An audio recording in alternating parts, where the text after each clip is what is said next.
Babette Francis is here with us from the Endeavour Forum. Babette comes from Melbourne, and she has been a champion for men for 35 years. That's a long time, isn't it?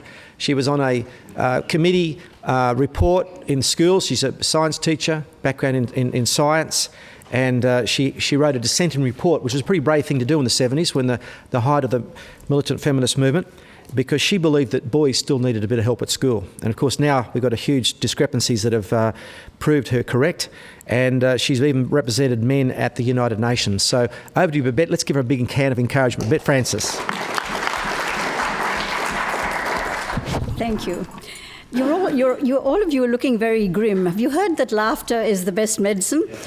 I'm going to tell you a story that I hope will make you laugh that's got nothing to do with anything. A Republican and a Democrat were arguing in the United States last year before their presidential election, and they were arguing about whether Barack Obama could be elected. And the Democrats, oh yes, he's going to be elected. And the Republican said, no, he said, pigs will fly before he can be elected. So now we have Barack Obama in the White House and swine flu. It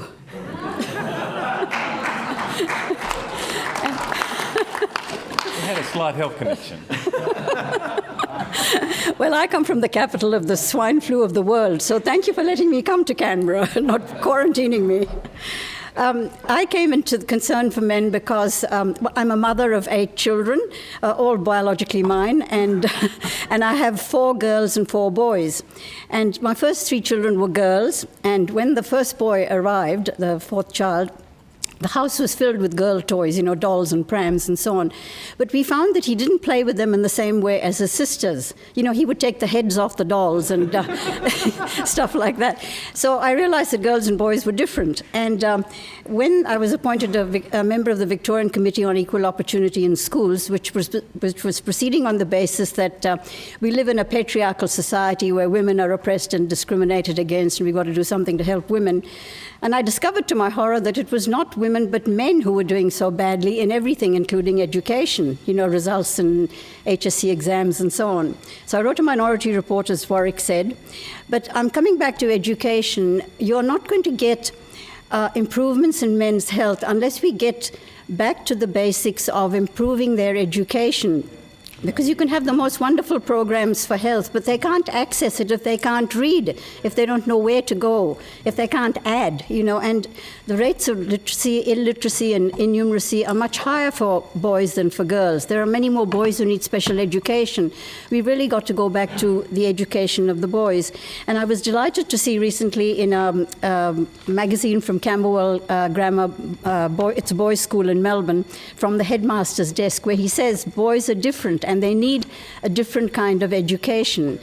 And I'm reminded of a story one of our witnesses told us on this committee, and she said at this school there was one little boy who couldn't read, for whatever the reason, he was unable to read. And he said defiantly when his teacher said to him, look, why don't you try, Tommy? He said, well, I can at least hit a cricket ball further than any of the girls. You see, that was his defense, that he could do something physical. And that's where a lot of boys who fall through the cracks of education go into something physical, but others don't. They go into drugs or alcoholism or crime or what have you. We have to deal with the education of boys. I want to also say something about the moving stories we've heard of fathers who can't see their children.